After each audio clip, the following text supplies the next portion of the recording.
김희수 헌법재판소장 후보자 임명 동의안이 부결된 뒤 후폭풍이 상당합니다.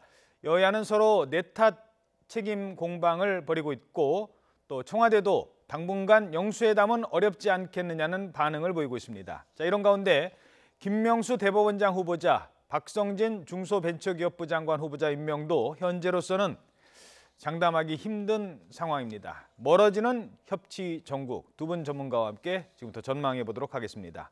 소종섭 전 시사저널 편집국장 그리고 김성환 시사평론가 자리에 함께했습니다. 안녕하십니까? 안녕하세요. 예. 자, 먼저 김희수 헌재소장 후보자 부결 이후에 책임론이 거세게 일고 있는데요. 각 당의 반응부터 듣고 본격적인 질문 나누도록 하겠습니다. 힘이 모자랐음을 고백하지 않을 수 없습니다. 적폐 세력인 자유한국당의 환호에 함께한 국민의당을 보며 깊은 자괴감을 갖는 것은 저만이 아닐 것입니다. 그런데 부결 책임론에 대한 분석이 어처구니 없습니다. 실제 이번 표결에서 민주당에서도 반대표가 나왔을 것이고 한국당과 바른정당에서도 소신 투표를 했을 것이라고 믿습니다. 부끄러움도 모르고 오로지 남의 탓으로 돌리는 적반하장의 극치라고 표현하겠습니다. 청와대와 여당이 이런 인식이라면 향후 있을 인준에 있어서도 똑같은 어려움을 겪을 수밖에 없다는 점을 미리 알려드리고. 자, 헌재소장 후보자 임명 동의안 부결, 물론 큰일입니다만 지금 이렇게 책임 공방을 벌이는 이유라고 할까요? 왜 내 책임이 아니라 당신네들 책임이요, 이렇게 지금 떠넘기는 겁니까? 이 부분은 이제 향후에 펼쳐질 여러 가지 이제 여야 간의 향후에 이제 법안 문제라든지 지금 뭐 당장 김명수 후보자 문제라든지 여러 가지 문제들이 있지 않습니까? 이런 부분에서 계속해서 이제 주도권을 가져가기 위한 그 싸움이 계속이 되고 있는 것이고요. 예. 일단 저는 이번 사태와 관련해서 먼저 여권에서 이 국민의당의 안철수 체제의 등장, 그리고 자유한국당이 이제 장외투쟁을 하다가 정기국회로 다시 들어온 이러한 상황 부분에 대한 상황 판단이 좀 아니했다라는 부분을 먼저 좀 말씀을 드리고 싶고, 두 번째는 기본적으로 이 여소야대 정국이라는 이 정국을 어떻게 풀어갈 것인가. 특히 이제 과거와 달리 지금 정기국회이기 때문에 여기에서는 많은 이제 법안 통과 부분이 현실적으로 다가오고 있습니다. 그렇다면은 이에 맞는 어떤 치밀한 그에 맞는 전략 수립 이런 것들이 필요한데 이런 부분에서 좀 준비가 좀 부족했던 건 아닌가 싶습니다. 예. 제 생각에는 이 부결시킬 명분이 별로 없었기 때문이다 이렇게 생각하는데요. 예. 과거에 이제 이번에도 얘기가 나왔던 것처럼 헌재소장 인준이 부결된 게 헌정사상 처음이다 이렇게 얘기를 하고 있지 않습니까? 그 이유는 뭐냐면은 그동안의 헌재소장의 어떤 그 자격 문제를 얘기를 할 때 청렴성이나 도덕성 이런 문제들을 주로 검증을 했고, 보수냐 진보냐는 것은 사실 크게 중요한 문제는 아니었습니다. 아시다시피 탄핵 사태 때도 박한철 헌재소장 체제 그 이후에 권한 대행 체제에 있음에도 불구하고 8대 0이라고 하는 결과가 나오지 않았습니까? 이건 진보 보수의 문제가 아니었거든요. 근데 지금 문제 삼은 게 김희수 헌법재판소장 후보자의 경우에는 청렴성이나 도덕성의 문제가 아니라 이념성에 관한 문제를 문제 삼았고, 사회적 소수자, 약자에 대해서 판결을 많이 냈다고 하는 것인데, 헌법재판소에 여러 가지 색깔들이 그 이념적으로도 있어야 할 것이고, 기득권을 보호하거나 아니면 좀 더 개인의 자유라든가 이런 부분들을 옹호하는 그런 재판관들도 있어야 할 것이고 반대의 재판관들도 있어야 할 것인데 13대 0이라는 숫자도 사실은 굉장히 좀 충격적이었던 건데 지난번에도 그래서. 근데 이걸 이제 부결시켰단 말이에요. 그러니까 자유한국당이나 바른정당의 경우에도 이전에 어차피 정부 여당이었을 때 그때도 이념적으로 보수적인 헌법재판소장 다 임명해 놓고 난 다음에 지금에 와서 진보적인 성향 때문이다라고 문제 삼기에는 굉장히 명분이 부족하다. 국민의당은 뭐 더더욱 할 말이 없기 때문에 이 헌법재판소 공백 사태가 앞으로 8개월, 지금까지 8개월에 진행이 됐고 앞으로 얼마가 더 진행될지 모르는 상황이기 때문에 그런 것에 대해서 좀 책임회피성 발언을 하고 있는 것이다. 저는 그렇게 생각합니다. 예. 자, 이런 분위기는 당 지도부로까지 계속 이어지고 있습니다. 어제 국회에서 독립운동가 그리고 재헌의회 의원을 지낸 백봉 라용균 선생 행사가 있었습니다. 그 자리에서 추미애 의원이 발언입니다. 그래픽으로 준비를 했는데요. 얘기가 나오고 있습니다만 백봉 선생님을 입에 올리는 것조차 자격이 없는 뻔뻔한 국회다. 반성해야 된다라고 하고 있습니다. 아주 작심하고 쓴소리를 하고 있어요. 염치 없는 소행이다까지 얘기했습니다. 그리고 추미애 대표가 이제 거기 참석했던 뭐 박지원 의원이라든지 박주선 의원이라든지 뭐 악수도 안 하고 그냥 네. 건너뛰어서 악수하고 나갔죠.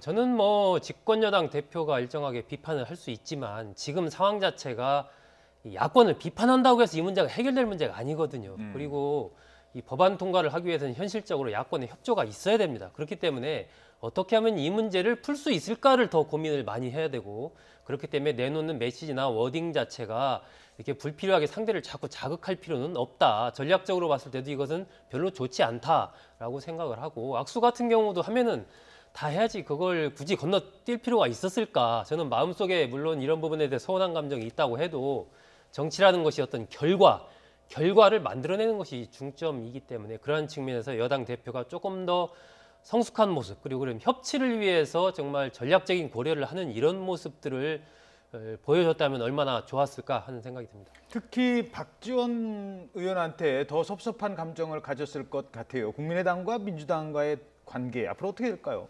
박지원 전 대표가 오늘 아침 YTN 라디오에 출연해서 네. 어제 이제 추미애 대표가 우리가 이제 과거에는 같은 형제이지 않았느냐, 이제는 형제 취급 안 하겠다는 식으로 얘기한 거에 대해서 언제 우리를 형제라고 대우를 해준 적이 있느냐, 뭐 이렇게 맞받아치기도 했는데요. 예. 저는 양당 모두 뺄셈의 정치를 하고 있다 이렇게 생각합니다. 왜냐하면 지금 여당 입장에서 추미애 대표는 국민의당을 어떻게든 보도만 안고 가야 되는 처지고요. 박지원 원내대표를 비롯해서 국민의당의 경우에는 지금 민주당하고 개혁성 경쟁을 좀 벌여줘야 하는 상대이기도 합니다. 왜냐하면 호남이라고 하는 지역성을 기반으로 하고 있기 때문에. 예. 그런데 서로 존재감을 드러내기 위해서 지금 아웅다웅하는 모습을 아하. 보여주고 있다는 거예요. 그러니까 오히려 개혁적인 부분들을 가지고 서로 경쟁하고 대안을 내놓고 그런 부분에 대해서 국민들한테 평가받는 모습을 보여주는 게 맞는데, 그렇지 않기 때문에 오히려 지금 정부 여당은 국민의당을 보도만 않지 못하면 계속 지금 손해만 보는 쪽으로 갈 것이고, 국민의당은 오히려 존재감을 부각시키면 시킬수록 오히려 보수화된 야당하고 같은 편이다라고 하는 역풍을 맞을 가능성이 굉장히 높다. 어떤 방식으로든 두 당이 같이 머리를 맞대지는 못한다 하더라도 협치의 모습을 보여줘야 한다 이렇게 생각합니다. 예. 자, 그러면서 이거 잘한 건가라는 걱정을 하는 거는 국민의당인 것 같습니다. 그 부결 후폭풍에 가장 촉각을 곤두세우고 있는 정당이 국민의당이 아닐까 싶은데요. 김 후보자가 호남 출신인 만큼 호남 민심의 역풍을 우려하는 모습도 보이고 있습니다. 관련 영상 준비되어 있는데요. 먼저 보시고 대담 이어가겠습니다.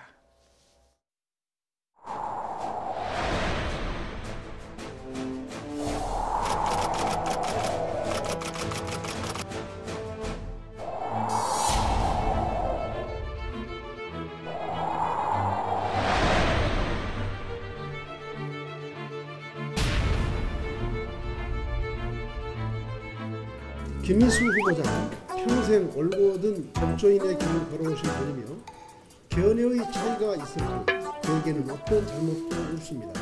그에게는 어떤 잘못도 없습니다.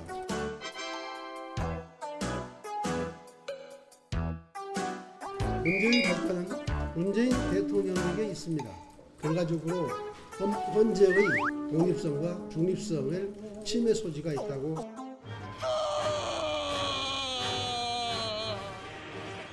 호남에 역풍이 부는 거 아니냐, 이런 관측도 나오거든요. 그것은 그렇게 말씀하시면 안 돼요. 그렇게 말씀하시면 안 돼요. 근데 무조건 반대하는 측에서 먼저 비판을 받아야지. 이게 무슨 왜 국민의당을 먼저 이야기해요?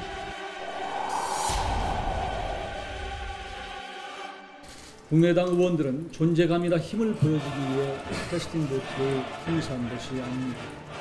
국민의당은 결코 20대 국회의 결정권을 가지고 있다는 오만한 생각은 눈꽃만큼도 없음을 밝힙니다.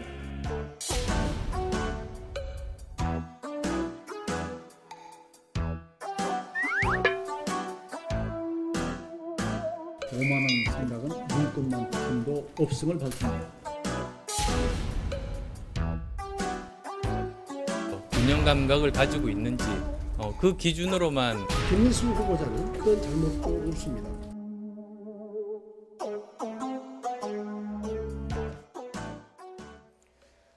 네, 이러면서 안철수 대표가 국민의당이 결정권을 가졌다라는 발언에 대해서는 SNS에서 이 발언은 내렸다고 합니다.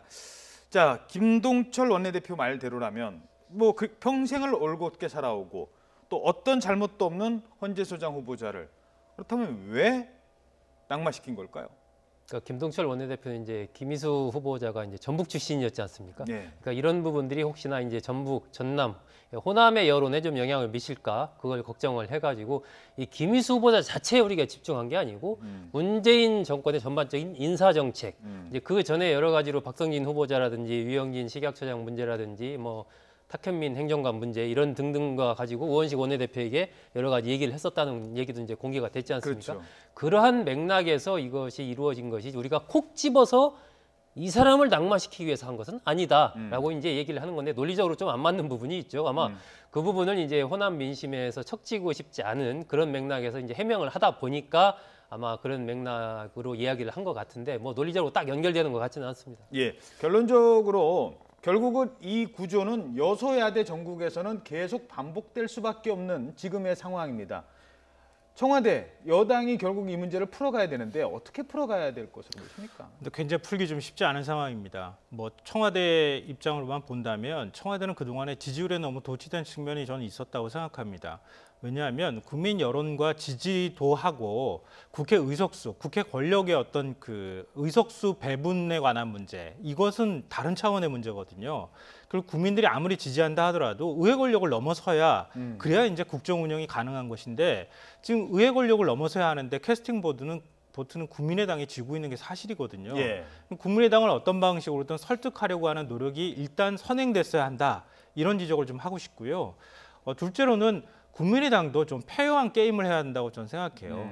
왜냐하면 김희수 헌법재판소장 후보자 문제를 붙들고 뭐 강경화 외교부 장관 낙마시켜야 한다. 뭐 그 다음엔 또 나오니까 또 누구 낙마시켜야 한다. 계속 지금 낙마시켜야 한다고 얘기하고 있었단 말이에요. 그동안에. 그러니까 이게 과연 온당한 태도냐.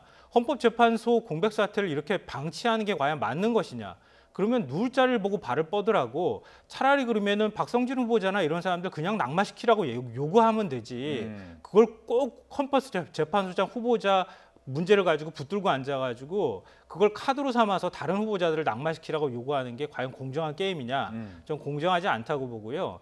그런 면에서 이번에는 뭐 청와대나 여당도 비판받을 소지가 있지만 국민의당도 비판받을 소지가 충분히 있다. 근데 국민의당 지지율이 호남에서 지금 안 오르고 있는 상황이잖아요. 바로 이렇게 어떤 존재감을 부각하거나 인정투쟁을 함으로써 호남 지역에서 오히려 외면받고 있는 현상들이 바로 지지율로 그대로 나타나고 있다고 생각합니다. 예. 그러니까 국민의당도 이번 기회에 다시 자리 잡기를 어떻게 해야 되는지 좀 심각하게 고민해야 될 때라고 저는 생각합니다. 예. 저는 청와대가 이제 대국회 전략을 전반적으로 재검토를 해야 된다고 생각해요. 그러니까 국민의당만을 내다보고 이제 지금까지는 그래 왔지 않습니까? 국민의당과의 어떤 파트너십을 통해서 문제를 해결하려고 하는. 그런데 아까도 제가 말씀드렸지만 안철수 체제가 등장하면서 이미 그것의 효용성이 저는 상당 부분 사라졌다라고 봅니다. 예. 그렇기 때문에 청와대나 여권 입장에서는 국회 전략 전반을 다시 봐야 되고 그 부분에서의 핵심은 저는 상대를 인정해야 된다. 그러니까 지금 이제 민주당이나 청와대 쪽에서 자유한국당을 일종의 이제 당신들은 적폐 세력이다 이렇게 하고 있지 않습니까? 예. 하지만 현실적으로 의회의 테이블에서 법안을 통과하기 위해서는 자유한국당과도 마주 앉을 수밖에 없는 것이 현실이거든요. 예. 저는 이런 것을 인정을 하고 이것이 이제 김대중 전 대통령이 이야기했던 이른바 상인적인 현실 감각이다라고 생각을 하기 때문에 예. 필요하면 자유한국당과도 대통령이 예를 들면 홍준표 대표와 단독 회담이라도 해서 무언가 좀 공동의 이 난국을 풀어갈 수 있는 그러한 방법을 통해 좀 통 큰 접근이 필요하다고 생각합니다. 알겠습니다. 요건 짧게 말씀드릴 필요가 있을 것 같은데요. 왜 지금 이 문제가 이렇게까지 크게 불거지는가 이것인데요. 일종의 사법 권력을 어떻게 재편할 것인가에 관한 문제거든요. 그렇죠. 사법개혁의 문제예요. 예, 그러니까 김명수 이 대법원장 후보자의 경우에도 똑같이 이렇게 충돌할 가능성이 매우 높다는 거죠. 그렇죠. 그러니까 요 국면이 지나고 나면 말씀하신 것처럼 사당 체제에서 여러 가지 셈법이 나올 수 있지만 지금 사법개혁의 문제하고 직결되는 것이기 때문에 또 향후 한 6년 정도의 기간 동안 사법 권력을 어떻게 만들 것인가에 대한 대단히 중요한 결정이 내려지는 것이기 때문에 여야가 지금 양보 없는 싸움을 하고 있는 것이고 그 사이에 국민의당이 또 존재감을 부각하는 게 같이 끼어들어가면서 굉장히 셈법이 복잡해진 상황이 됐다. 그 큰 틀 안에서 그런 그림을 이해하고 이번 국회 전략이나 아니면 청와대나 야당, 여당 전략들을 좀 살필 필요가 있다고 봅니다. 그렇죠. 지적하신 것처럼 결국 앞으로 뭐 4년간 그 사법 권력에 대한 문제입니다. 그중에 한 축이 바로 헌법재판소장이라면 또 한 축은 바로 대법원장입니다. 바로 김명수 대법원장 후보자에 대한 인사청문회도 오늘 열리고 있습니다. 오늘도 뭐 이념적 편향성, 코드 인사 이런 얘기를 놓고 야당은 강하게 공세를 펼치고 있는데요. 청문회에서 나온 발언 듣고 대담 이어가도록 하겠습니다. 춘천경찰서장이 경찰 총수가 됩니다. 이거 경찰관 내에서 납득이 되겠습니까? 왜 전임 대법원장보다 훨씬 못한 사람이 대법원장이 되느냐? 저 나름대로 기회가 되면 능력이라든지 그런 부분은 충분히 밝힐 수 있다고 생각합니다. 국민 정서와 배치되는 진보적인 판결을 여러 번 했습니다. 만약 지명이 된다면 법원 내 새로운 사법 숙청이 일어날 것이다. 저는 결코 그런 처신을 한 일이 없습니다.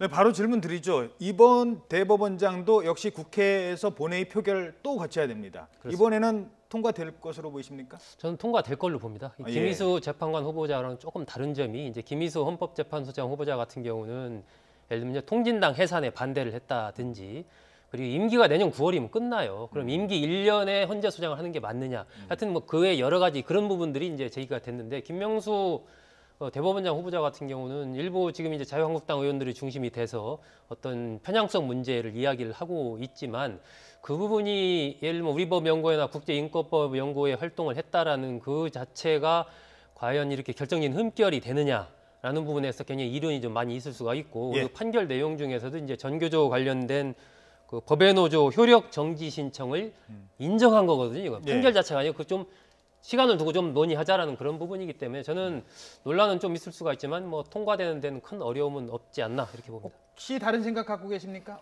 어떻게 전망하세요? 저도 뭐 통과될 가능성이 매우 높다고 보고요. 물론 그 과정은 굉장히 좀 쉽지 않을 것이다. 왜냐하면 헌법재판소장의 경우에는 헌법재판관 9명 중에 1명일 뿐이지만 대법원장의 경우에는 전혀 위상이 다르거든요. 대법원 전체를, 그러니까 한국 사법기관의 법원 전체를 움직일 수 있는 권한을 갖고 있기 때문에 매우 중요한 자리이기 때문에 훨씬 더 치열하게 서로 양쪽에 부딪힐 가능성이 있다 이렇게 보이고요. 예. 이거 한 가지는 좀 짚고 넘어가야 될 것 같습니다. 지금 그 김명수 대법원장 후보자가 좌편향이다 어떻다 이제 얘기들이 굉장히 많이 있는데요. 예. 국제인권법 학회 구성원들 거기 회원으로 가입되어 있는 일종의 이제 법원 내 동아리 같은 거 아닙니까? 학회. 거기에 가입되어 있는 판사들이 470명입니다. 그러면은 470명을 전부 좌파라고 보고 그러면 앞으로 아무것도 맡기면 안 되는 겁니까? 일단 논리적인 모순이 있다고 보고요. 4차 사법파동이 2003년도에 그때도 대법관 임명 문제 가지고 터져 나왔을 때 그때 문흥수 서울지법 부장판사가 이런 글을 올린 적이 있습니다. 그러니까 우리 법관들이 그러니까 그 대법관은 서열이라든가 이런 것들로 결정되는 것이 아니다. 예. 그러니까 사법기구, 대법원의 다양성이라든가 아니면 그만큼 존중할 수 있는 판단을 내릴 만한 사람으로 구성하는 것이다. 서열대로 대법관을 임명하는 관행을 바꾸자 이렇게 얘기를 했었습니다. 이미. 그게 4차 사법파동의 핵심적인 골간입니다. 근데 지금에 와서 지금 자유한국당이나 야당에서 반대하는 논리가 아니 서열대로 임명 안 했다고 지금 반대하는 거 아닙니까? 예. 그게 바로 사법개혁을 다시 되돌리는 것이다. 사법개혁은 대법관을 할 만한 자격이 있는 분이 서열과 상관없이 되는 겁니다. 우리 사회의 다양한 시각이나 의견들을 갖고 있는 사람들이 대법원 내에 들어가서 우리 사회 많은 사람들의 생각들이 같이 그 안에서 녹아 들어갈 수 있는 판결을 내놓는 것이고요. 그동안에 대법원이 보수화되어 있다고 했던 것들이 이전에 이제 그 양승태 대법원장 그 체제 내에서 전체 대법원 판결의 한 36% 정도가 13대 0이라고 하는 결과가 나왔습니다. 예. 근데 이런 것들이 한쪽으로 너무 치우쳤다고 하는 지적들이 나오고 있으니까 이번 기회에 바꾸자고 하는 것인데 이걸 안 된다고 하는 것은 제가 볼 땐 좀 논리적으로 맞지 않은 것 같습니다. 알겠습니다. 자, 인사청문회 전국은 이 정도로 하고요. 조금 전에 저희들이 전해드렸던 자유한국당 혁신위의 결정 소식 이걸 좀 짚어보도록 하겠습니다. 박근혜 전 대통령에게 탈당할 것을 권유를 했습니다. 그런데 박근혜 전 대통령에 대한 탈당은 뭐 어느 정도는 계속 논란이 되어 왔던 얘기인데 여기에 친박계 좌장 서청원, 최경환 의원도 포함을 시켰어요. 일단 어떤 의미입니까? 저는 생각보다는 범위가 좀 오히려 좀 줄어들었다는 생각이 들었어요. 그러니까 박 전 대통령에 대한 출당 문제는 이미 뭐 기정사실화돼 있던 상황이었고 이른바 친박 핵심 인사들 몇 명 계속 거론이 됐지 않습니까? 네. 근데 지금 이제 이번에 딱 혁신위에서 한 것은 서청원, 최경환 의원 2명이란 말이에요. 예. 그래서 생각보다는 좀 범위가 많이 줄었네 하는 생각이 들었는데 이것은 아마 그런 친박계의 반발을 최소화하기 위한 그런 측면에서 2명으로 딱 범위를 좁힌 것 아닌가 보여지고 오늘 부연 설명이 이제 거기 따랐었죠. 친박 의원들은 책임을 통감하고 당 화합을 위해서 노력을 해야 된다. 예. 만약에 그렇지 않으면 추가적인 조치가 취할 수 있다. 이렇게 얘기를 했거든요. 그럼 지금 현재는 서청원, 최경환 의원 2명으로 좁혀졌지만 만약에 이 당 화합을 위해서 노력하지 않고 계속 반발한다니 뭐 이러면 범위를 더 늘어날 수 있으니까 뭐 이렇게 딱 경고를 혁신위에서 한 거거든요. 예. 이런 맥락에서 본다면 어쨌건 향후에도 이 여지를 두면서 일단 박 전 대통령 출당 문제와 친박 핵심 부분에 대해서는 이 정리를 좀 빠르게 할 필요 있다라는 맥락에서 그렇게 오늘 조치가 나온 걸로 보입니다. 짧게 추가로 하나만 더 질문드리죠. 그럼 이 결정이 홍준표 대표 체제로 뭐 가기 위한 홍준표 대표의 어느 정도의 구상, 앞으로 당 자유한국당에 대한 구상 이것도 포함됐다고 봐야 되나요? 네, 저는 뭐 그렇게 생각합니다. 예. 그러니까 지금 이번 결정은 혁신위가 결정을 하긴 했지만 홍준표 대표의 의중이 반영된 것이다 이렇게 보이고요. 홍준표 대표가 그동안에 박근혜 전 대통령의 출당 문제나 이것들을 계속 언급했잖아요. 자질 탈당을 압박하기도 하고 그렇게 하면서 사실 당내 기반을 다지는 작업을 해왔다. 그러니까 이쯤 돼서 이 출당 카드를 꺼내도 당내 갈등이 있기는 하겠지만 충분히 극복할 수 있다고 하는 자신감이 이 혁신이 오늘 결정에 반영돼 있다. 이렇게 저는 생각하고요. 예. 다만 그동안에 설전을 벌였지만 이제는 행동으로 들어간 것이기 때문에 친박계에서 좀 다소 반발은 불가피할 것 같고 이렇게 결정을 내린 배경에는 결국 바른정당을 의식한 전략일 수밖에 없다. 지방선거를 앞두고 난 다음에 보수대 통합이라고 하는 논리가 절실하게 필요하고 분열됐을 때는 뭐 내년 지방선거에서 필패할 것이라고 지금 보고 있는 것 아니겠습니까? 그렇기 때문에 바른정당과 합당을 하거나 어떤 방식으로든 의원들을 품어안기 위해서는 친박계를 정리할 필요가 있다고 하는 필요성이 있었을 거라고 저는 생각합니다. 예. 오늘 또 보면 이 복당파들을 위해서 문호를 개방해야 된다 이런 얘기도 같이 했거든요. 예. 오늘이 마침 바른정당의 원에 같이 총회를 하고 있잖아요. 예. 그것도 염두에 두고 아마 오늘 발표를 한 걸로 보입니다. 아, 그렇군요. 알겠습니다. 자, 지금까지 소종섭 전 시사저널 편집국장 그리고 김성환 시사평론가였습니다. 두 분 고맙습니다.